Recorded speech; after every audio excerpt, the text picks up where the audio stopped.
Welcome to the first day of the challenge. Today you will be learning the difference between multi-page web applications and single-page web applications which we can develop using Angular.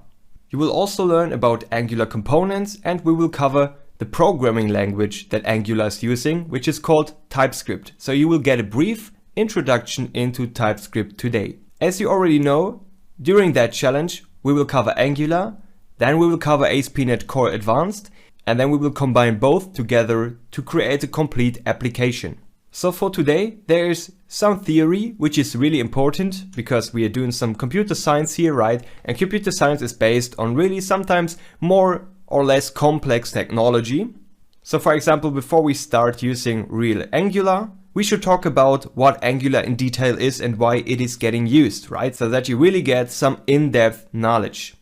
Let's start with discovering multi-page applications, MPA. MPAs are applications that download an entire web page as the user needs to see it. So here on the left side you can see the web server, which is hosting an application, for example. And on the right side you can see the client browser. So as the client browses through a website, he wants to see a specific page.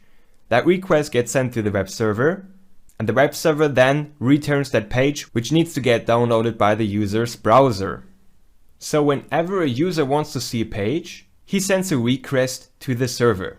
The server then puts the data the user needs to a web page and renders it as an HTML, including CSS and JavaScript, to make it interpretable by the browser. Afterwards, the server returns the rendered page to the browser of the client.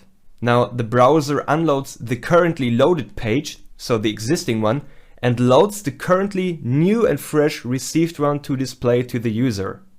So a simple page navigation in an MPA requires that the user needs to wait for such a cycle to get finished. And that happens whenever the user clicks on a single link. While this can be useful for websites with a relatively small number of web pages, it's not always good to make users wait for a postback with each click, especially when the application requires a lot of user interactions.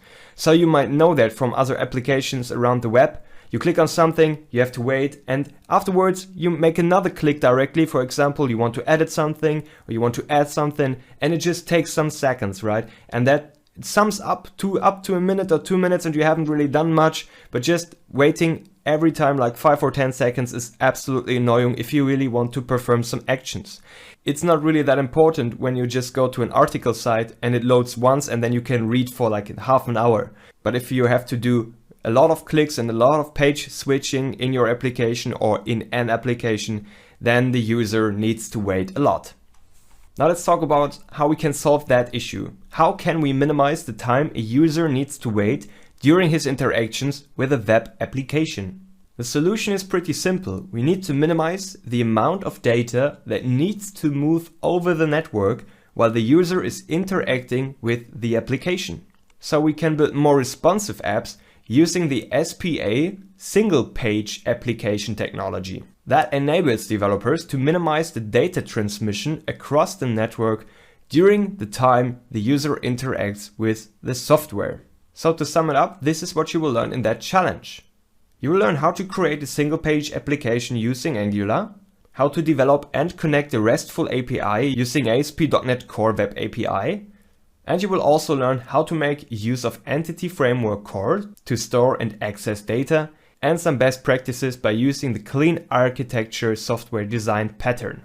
So that besides of keeping your users happy, you can also make the job of maintaining the software more exciting for yourself and for your teammates.